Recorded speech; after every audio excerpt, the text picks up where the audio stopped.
উত্তর দিনাজপুর জেলা sports school ভিত্তিক ফুটবল খেলা 2025 অনুষ্ঠিত হলো ইটাহারে।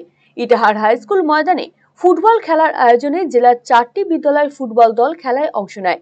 এদিনের খেলার সূচনা করেন ইটাহারের বিধায়ক মোশাররফ হোসেন। অনুষ্ঠান মঞ্চে উপস্থিত ছিলেন বিডিও দিব্যেন্দু সরকার, পঞ্চায়েত সমিতির সভাপতি রীনা সরকার, জেলা পরিষদের 2 কর্মাধ্যক্ষ কার্তিক দাস, সুন্দর কিস্কু সহ অন্যান্যরা। এদিন ফাইনাল খেলার মুখোমুখি হয় ক্ষুদিরাম পল্লী সুকান্ত স্মৃতি বিদ্যাপীঠ ইসলামপুর এবং সেন্ট ইগনিসিয়াস হাই স্কুল মজলিসপুর কানকি। নির্দিষ্ট সময়ে খেলার ফলাফল নির্ধারিত না হওয়ায় ট্রাইব্রেকারে জয়ী হয় ক্ষুদিরাম পল্লী ইসলামপুর হাই স্কুল। এদিন উপস্থিত ব্যক্তিরা পুরস্কার তুলে দেন খেলোয়াড়দের হাতে। এদিনের খেলার মাঠে দর্শকদের উপস্থিতি ছিল চোখে পড়ার মতো।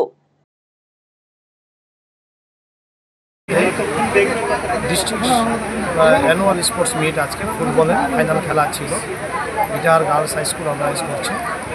তাই এখানে ইসলামপুর সাব ডিভিশনের 2টি দল ফাইনাল খেলায় প্রতিযোগিতায় অংশগ্রহণ করেছে।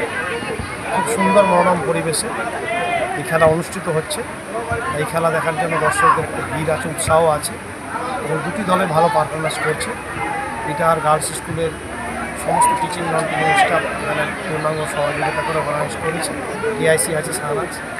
রায়গঞ্জবাসীদের জন্য সুখবর, যারা দীর্ঘদিন ধরে জয়েন্টের ব্যথা এবং হাড়ের সমস্যায় ভুগছেন তাদের জন্য রায়গঞ্জ দিশারিতে আসছেন আর.এন. টেকর হাসপাতালের জয়েন্ট রিপ্লেসমেন্টে ভারত বিখ্যাত অস্থিরোগ বিশেষজ্ঞ doctor Barun Dutta, MD, DNB. এখন থেকে প্রতি মাসের নির্দিষ্ট দিনে ডাক্তারবাবুকে দেখাতে আজই যোগাযোগ করুন দিশারি হেলথ কেয়ার, উকিলপাড়া, রায়গঞ্জ শাখায়। যোগাযোগ করুন 7477785509, 7477785512 এই নম্বরে। আর একঘেয়েমি ভালো লাগছে না, একটু পরিবর্তন দরকার। পরিবর্তন অবশ্যই দরকার, তবে শিকড়কে আগলে রেখে। শুনছি এবার নাকি পরিবর্তন হচ্ছে। তাই কোথায় হচ্ছে পরিবর্তন? কিভাবে হবে পরিবর্তন? কে করবে পরিবর্তন?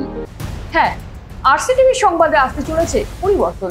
কি পরিবর্তন জানতে নজর রাখুন আরসিটিভি সংবাদে।